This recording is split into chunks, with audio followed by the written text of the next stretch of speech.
Hello, Central New York, and hello, hockey fans all across the internet, and welcome to the Central New York Hockey Report podcast right here on the Studio 25 Podcast Network. You know, our guest tonight, he's an awesome guy, and he has been a big supporter of our website, of our show right from day one, and we appreciate it every time he comes on. Always entertaining. He happens to be the head coach of the number 3 Utica Pioneers men's hockey team, Coach Gary Heenan. Coach, how are you? Hey, guys. Awesome guy. What are you guys drinking? You guys went to happy hour this afternoon or what? I wish, Coach. Maybe. Me too. We should have done this at a local watering hole. Yes. But you know what? Next time for sure. Show on the road. Let's get this show on the road. I love the idea. Absolutely. Dave, get those camera bags packed up. We're ready. They're packed. I can live stream in a heartbeat. Yeah, I didn't think you guys would push me back on that one. No, not at all. Where at, Coach? Where at? So before we get going, I see you're in a car. You're driving. Doing some teaching. He's not. This is no. Yeah, we got a guest here today. So my 16-year-old daughter Riley is I'm out getting her miles logged. So work in progress here.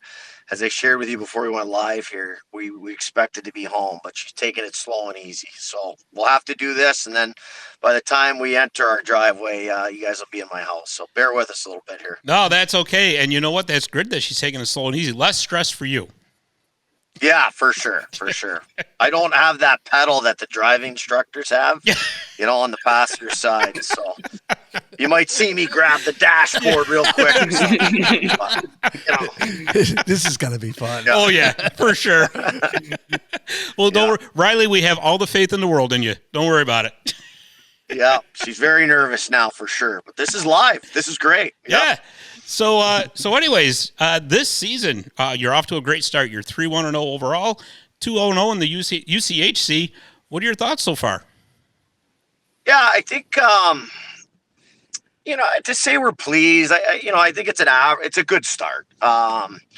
Is there holes in our game? No question. It's early in the year. We would have really loved to have gotten 2 at Adrian. It would have been an electric start. To get that first one was unreal. Murphy came through there with a minute left, and we played well enough to win that game. We deserved the win, and I thought we played well enough after a crap first period the second night, where we could have and should have pulled that one off. So a little bittersweet there. People always say you should be happy with a split against whatever they are, number 2 Adrian on the road. Is it satisfied? I guess a little bit. Last weekend, didn't think it would go that way.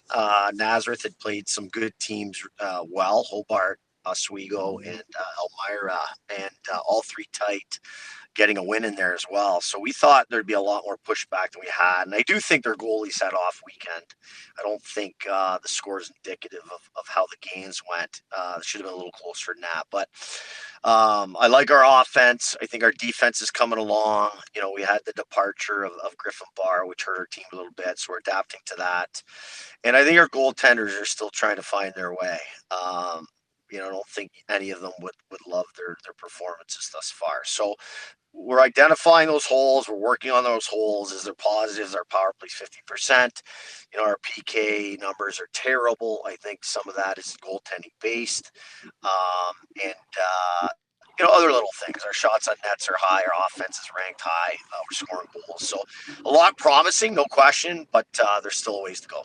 Yeah, for sure. And so, you mentioned the roster, and last year your team was so young. You had so many freshmen coming in. This year, the team pretty much stayed intact, other than what you said with Griffin Barr. But this year, they've got a year under their belts. And now, with that experience of going to the Frozen Four this year, how's the team feeling about that? Because last year, it could have been perhaps overwhelming at first for them to be coming to such a successful program as Utica is, and then to carry the torch like they did. And now the expectations are there. Yeah, and I think experience has said that, there's an old adage, you win with your juniors. Seniors might be looking to get the hell out of here. And then sophomores, unfortunately, the cliche sophomore slump, it's there for a reason. Sophomores, if they have a really good freshman year, tend to think it's easy. And, they get a little ego in them, and They don't put the work in, and they play humble like they did as a freshman. And so I think some of our guys are going through that a little bit. And it's something we addressed just because of experience of our staff. We knew it might be an issue early on. And some guys are going through that a little bit. They just didn't prepare going into the season like they did, desperate to make a hockey team and be in the lineup and such. So will they get there? They will. They're being humbled right now by having some slow starts, maybe point production wise, maybe games played, maybe they got hurt. So we have a handful of guys that are adapting to that sort of sophomore. But is it a huge positive for us? And should it be? Yeah, I think we have 13 sophomores. So while we have a heavy senior class, meaning I think there's 3 super seniors. Those guys are great leaders and performers for us. And if those sophomores come along the way they should, it should be an exciting year. Yeah, you mentioned your leadership group, and I tell you that's been a fantastic thing. You really for a long time there at Utica. Describe the work that your leadership group's put in. Well, it starts and ends with Brian Scoville, and he's a man. I mean that's it's funny he got Man of the Year first time for a hockey player in the Empire 8 last year, and deservingly so. What he says, guys do. He plays heavy. He prepares the right way. He's a great student. He's doing a full-time internship with Adirondack Bank while he's playing college hockey. This guy just leads by example. He's very quiet, serious-minded. He's not a rah-rah guy. He's more of, if I say something, you better do it, or there's going to be severe consequences. So I love our relationship. He wanders in our office, has a coffee with us a couple times a week, gives us the pulse of the team, and gives us his thoughts. So it's we're in a really good situation with where our relationship is and what we think he's capable of doing. And Jacob Rowe was a captain last year as well. It's funny because he's a similar person in terms of serious-minded, not a rah-rah guy, but he's in the gym every morning at 6 a.m. before we practice, a tremendous student and a competitor on the ice as well. I mean, those two guys just compete. That's probably their biggest strength in their games. And both of them would say, Cripes, they're in this season and they've only got 1 or 2 points. Brian, of course, All-American last year, and Bro should be. And it's not because they're not playing well. They're just kind of bounces aren't going their way. We're not disappointed in how they're playing whatsoever. So for us, it's more of, guys, relax. Don't get frustrated. You're playing well. The points will come with those guys. And then we did Benny Schulteis came in from Ferris. He played 110 games Division I level. And he just, for us to name a new guy to the program as a captain is a credit to him. Again, just a really serious mind and wants to play pro. He's a huge man at 6'4", big right shot D. His minutes are through the roof already, but he just handles himself like a captain. So leadership's there. The senior class, when you're looking at a Murphy and a Wood, he's playing great. Murph's playing great. There's a lot there. There's a lot of strength in that line. Although there's not a ton of guys, junior, senior wise, they're good players for us, and those guys are paving a path to victory. Yeah, and you said that some of them haven't started quite catch fire yet, so to speak. You're still 3-0 with your only loss being against Adrian. Wait until they start getting going. Oh my goodness, it's gonna be quite a thing for Utica. But tomorrow night you got a big game with Brockport coming in. And, of course, it's a special night because you got the orange jersey raffle, which I'm going to have Dave pull that graphic up that I borrowed from the university. I did not make this. This is, the university made this. Those jerseys are awesome. They really are. Tell us a little bit about this auction, if you would. Yeah, so it actually comes from the Davidson Auto Group and GMC and, their collaborative partnership through the local entity. And last year that these sold out before game time, and it looks to be trending that way as well. I know there was only a handful of them left and they were all bid on. So those are all going to go. What's kind of cool this year is these proceeds will go into an NIL fund, which goes right back to our players at some point. So NIL is a thing, and we got to get in that space if we're going to remain competitive in the years to come. So it's pretty nice to have a partner like Johnny Davidson that recognizes that locally, and it's great that, of course, the public and our fans always support whatever jerseys we have. But I agree with you; these orange jerseys are fire, and they tend to be well received. It's only the second time doing it, and the call was to bring them back, and they're going like hotcakes. So really excited to just leave it on, Riley. Just leave it running. To see us, raise that money and in a tough budget year, keep that money in house, so to speak, by rewarding players for performance. Yeah, and could this become an annual thing? I think it is. I mean, we've done several jersey auctions before, and they've always been for charitable reasons, and we'll continue to do that. So we do have a Teddy Bear Toss, New York Sash Teddy Bear Toss jersey coming just 1 month away. And then we tend to do one more on the other side of Christmas. So there's always 3 or 4. Oh, I know you do I know you do the jersey. I was talking about the orange ones, because if those make an appearance every year, oh my goodness. Yeah, and I think probably just with guys like yourself and everybody saying how popular they are, I could see us going to a permanent orange home jersey at some point. I want one. It's they're pretty cool. So yeah, I think you'll see us as we make a change, which we usually do every 3-4 years on a permanent design. I could see us going full time with this. Sure. And again, that would be so awesome. I know that if you want to see the list of what's left and where the bids are, I know you can go to your X account at Utica Men's Hockey. It's right there. And if you want to bid, that's also right there, nctrout at utica.edu. That's it's Neil, right? Neil Trout? Yeah, that's Trouter. Yeah, Yep. equipment manager and hockey ops director. So Trouter will take your bid if anything's left, and he's real good. He's watching it by the minute right now, getting back to people because it is competitive. Yeah, absolutely.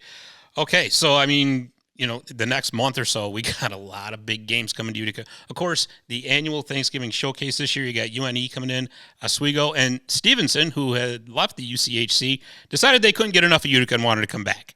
So thoughts on the upcoming showcase? Well, I think the UNE game is an enormous one for obvious reasons. This is a team that upset us at home, both quarterfinals back-to-back year. So I purposely went out and invited them to our tournament. And that's a monkey on our back with these guys. Very well coached. I thought we outplayed that team both times. Their goaltender, took it to us.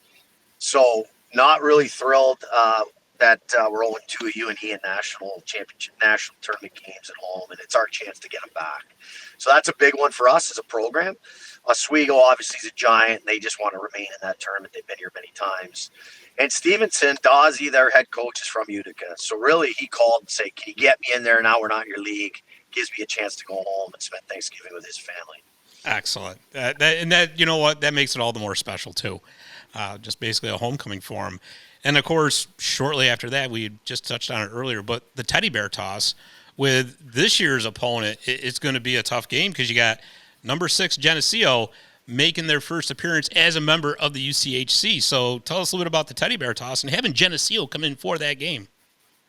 Yeah, well, I think Geneseo getting in our league is a huge boost to our league, and they've got a really good fan base. That Friday, the night before, I understand they're doing their Teddy Bear Toss, which will probably be cute. I don't think it's even close to what we do. So they'll make a cute attempt at a Teddy Bear Toss, and then, we'll show them what it's really about the next night. But that's a rivalry. No competitiveness there. Yeah, I mean, that's a rivalry that we love.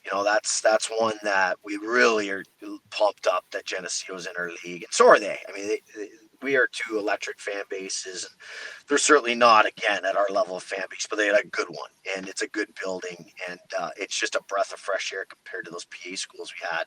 So really looking forward to going up there Friday night, and then to have them, a perennial top 5 team, and I know they're just outside it right now, but certainly could be in the top 5 anytime, any year. And somebody said that, geez, don't you usually have cupcakes on your schedule for the Teddy Bear Toss? And I think that maybe every other year we have a game that, you might look on paper and say, well, they'll win that one. But to be truthful, every other year we seem to have a really good team that you might question whether we'd win or lose that game. So this is a game that's going to be ultra competitive, huge league ramifications, and we have to sit on it a month till we play our next game. So it's a league game, so it's a big one, no question about it. Yeah, that's that for sure. And of course, I think it's going to be on TV, the whole works. So I mean, everybody's just going to be pumped right up. And just in closing, real quick, I mean, I know that like the UCHC added the 2 teams. Some teams left. Actually, I think the league got a little bit better, like you said, with teams like Geneseo and Brockport coming in. I think that really is a boost for the league. Yeah, I mean, one of the frustrating things is you play some games at UCHC and. You would even as a coach say, am I preparing hard enough to play this game? Because you're taking it easy because you can just show up and you're going to win. In college hockey, it shouldn't be that way. Our league right now, if you don't show up, you're going to lose. All 6 teams can beat you on any given night. And so you got to do your work. And I just think for the health of our team and our league, but certainly individually, our guys need that. I hated kicking our guys going into an empty building with 25 people on the road where you should win by 6, 7, 8 goals. And it's 0-0 after 1 because we don't even want to be there. There's no interest. That's not the case. So we're going to Brockport this weekend. They come to us. We haven't played them in 10 years. It's a whole new experience. They too usually have 400 or 500 students in their building. It's an on-campus arena that seats both sides. It represents well. So really a fresh air with our league and really excited to see how we do this year. Yeah, so I mean, exactly. Just a lot of great changes coming along, and it's going to be awesome.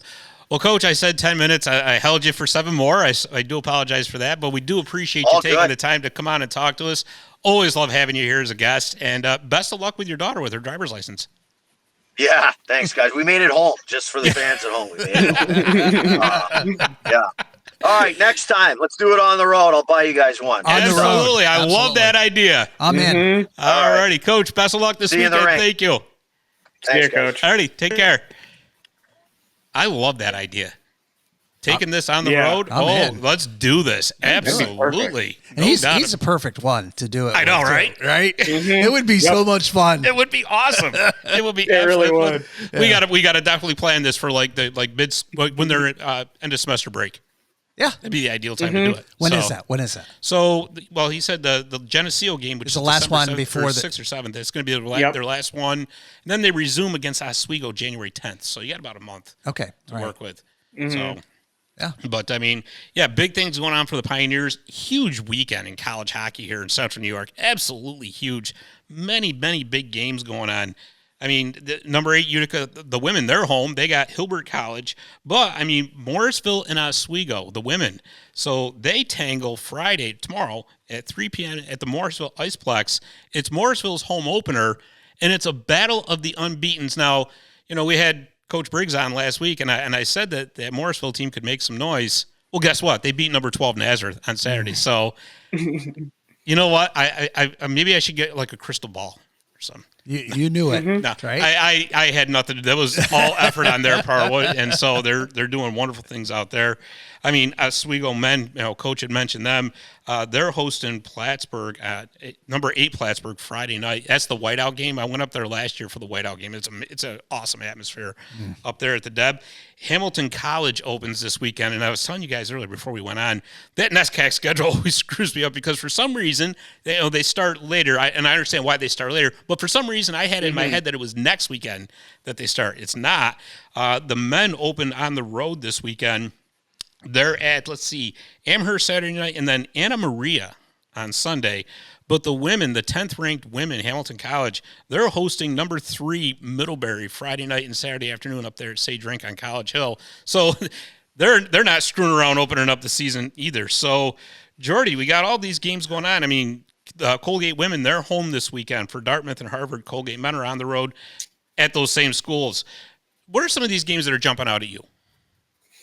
Yeah, and a lot of those games you said, I also had written down. And tonight, UW River Falls men's team, who was 15th, plays St. John's. And St. John's, when they came in, they're always a good team that you never truly know what you're going to get. And then, obviously, you have Utica who's playing Brockport. And then number 7 Skidmore's got Elmira tomorrow and Saturday, and that's going to be another really good game. Yeah, but like I said, I mean, with here in Central New York, I'll tell you what a time to be a college hockey fan here in Central New York, because the quality of hockey, both D1 and D3, is off the charts here in this region. And I tell you, you know what? I kind of wish that I had a clone, because there's so many games I want to get to tomorrow night that it's going to be impossible for me to do so. But I'm going to try to get as many as possible as I can. And I also forgot to mention too, the Oswego women, of course, they're 3-0. They've got Plattsburgh at home on Saturday. Plattsburgh's number 3, by the way. So again, all kinds of ranked hockey going on this weekend. Yeah, and like looking around and watching these teams, we said early on, a week ago, oh yeah, it'd be great if they were all doing really good. Well, now they're all kicking off very well, and a lot of the teams are pulling some games here and there that you're like, I didn't expect you to do that necessarily, but that's awesome that you're able to pull those out. Yeah, I mean, like I said, the Utica women, they're 4-0. They've started the season undefeated. They look really, really good so far. The Colgate women, I'd mentioned them earlier, they've won 8 in a row. So, I mean, they had kind of a little bit of a stumble out of the gate, but I think now that they've all settled in with all the changes that roster has experienced, you're definitely seeing Colgate Raider hockey back. That's for sure. So, yeah, like I said, if I had a clone, oh, my goodness, I wish I did, because there's so much good hockey going on. Yeah, but your clone would be out there having fun. You wouldn't even know about it. I would probably be trying to find a bar to meet Coach Heenan at to do another show. That's, Yeah. But yeah, so just keep an eye on CNYHockeyReport.com, because we got the score ticker on there. We're going to keep it updated as much as we can throughout the weekend. Just great times here in Central New York. But anyways, Jordy, we haven't talked about the AHL in a while. So what we're going to do is we're going to take a quick commercial break. And when we come back, we're going to talk about the region's 2 AHL teams. We'll be right back. Visit My Little Falls and stay connected with the latest news, information, and events in the city and the area. Our mission is to generate interest in the community and connect residents in a more meaningful way by facilitating deeper conversations about how these stories will shape the future of the Mohawk Valley. Join thousands of weekly visitors who stay up to date with feature stories, interviews, videos, our event calendar, and print publication, the Mohawk Valley Express.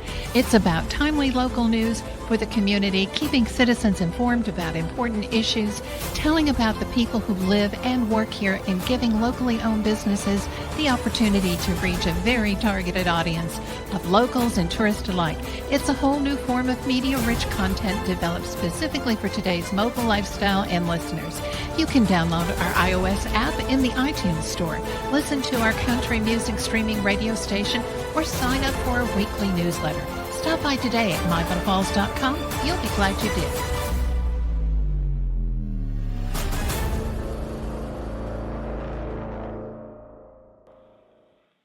And we are back. So, like I said, as promised, we're going to talk about the 2 AHL teams in our region. We just haven't been able to talk much AHL hockey because we got so much going on with the college scene that I decided this week, I said, you know what? We're going to make time for the AHL. So we'll start off with the Syracuse Crunch. They're coming off a win last night. They went up to Belleville. They went north of the border. They beat the Senators 4-1. That runs their record to 6-5-1-0. They got 13 points, so they're off to a pretty decent start. Brandon Helverson's been lights out for them in goal, and he was again last night. That guy is having just an absolutely incredible season. So if he can keep that up, then, I mean, the Crunch can make some noise. They've had a lot of roster changes too, so... But, they seem to have weathered the storm pretty well. And, like I said, I think that this is a team that once they get going, they could be dangerous. Yeah, and looking at them coming into the season, I kind of did my little scouting thing I'll normally do, and I said, well, they're losing a lot of their roster, so I expected them to be hovering just under 500. Well, they're hovering just over, and they're getting scoring out of guys that I'm looking at the stat sheet and going, you're a rookie, but you're outscoring guys that have been here for 3 seasons. Yeah, the rookies have been outstanding. That's ultimately what's really helping them right now is getting some of that higher level scoring from those young guys, those new guys. That can really propel you to a good record at the end of the season. Yeah, Dylan Duke especially. I mean, he's leading the team in scoring. He's been Mr. Everything for the Crunch so far, and like you said, he's a rookie. So looking at their schedule going forward, Friday, tomorrow, they're hosting Laval. And then Saturday, It's going to be the team we're going to talk about here. They're going to Utica to play the Comets, a big rivalry game. They play like 14 times per year. But the Comets, Jordy, it's just been a tough run for the Comets this season. They're what 9-1-2. They got 3 points. They haven't been able to pick up a win. Kevin Deneen got fired last week. She's just not a lot to be happy about right now if you're a Comets fan or if you're a part of the team. Yeah, and looking at this roster coming into the season, it was Nemec was up. You didn't think Seamus Casey would come down, and it was the consensus of a lot of those top tier guys for New Jersey that may come down probably would stay with the big club. Nemec is back. I don't know if it's temporary or not. I haven't looked into it, even though he's been here for about 2 games. And they send down Seamus Casey, who's lighting it up. Outside of that, the scoring problems have continued, and it sucks to see Deneen fired, but I didn't think it was a coaching problem, and I still don't think it is a coaching problem. Yeah, it just seems like the team hasn't gelled so far. I mean, with Simone Nemec, so he wasn't getting much playing time up in New Jersey. And they decided that, rather than having him watch games from the press box, I mean, he's about 20 years old, it's much better off, send him down to Utica, get him some playing time so that, because like I said, you can only watch so much and, practice is great, but it's not game time. And you mentioned Casey, who has been, as far as I'm concerned, the MVP of the team so far, coming right out of the University of Michigan, he has been outstanding, like you said. So certainly something to build on there. The offense has had some problems for sure. The goaltending's been shaky as well. But, this is a big hole that they're going to have to dig out of, but it's not impossible, right? But they really need to start stringing together some wins here before too long because you don't want to get too far behind the 8 ball here. Yeah, and even just watching, because I haven't been to many of the games yet this year, so just kind of watching from home, a lot of it I'm seeing is just the same problems they had last year, just amplified because you lose a lot of that veteran core because of the veteran rule for the AHL, right, with guys like Russo and Wotherspoon leaving, and that did a lot more than I thought it was going to this roster. Yeah, it certainly left a huge gaping hole, especially leadership-wise, because Wotherspoon and Russo were big leaders for that team. And, Brian Pino, now he's very successful down in Bridgeport, I believe he's in. It's a tough go. And, I'm sure there's going to be some more roster shuffling. So we're going to see what happens. But unfortunately for with the Comets, so with the NHL, right, you can make a big trade to try to fix your team, shake things up a little bit. Well, that's not really possible at the AHL level. You can trade players that, that the team itself signed, as far as the veterans that you mentioned, but that's not going to, provide the huge shakeup that, like an NHL level trade would. So, and with New Jersey winning, that's another thing, right? So if they continue to win, well, that should mean that the prospects that they have in Utica will stay. But if New Jersey starts to slide down a little bit, or if they decide, if they're still winning and they get towards the trade deadline, hey, we're going to go for it and we're going to start trading players, it's going to make things even worse. But yeah, like I said, the best thing they can do is, a lot easier said than done. Keep your head up, but they got to start winning some games here. They really, really do.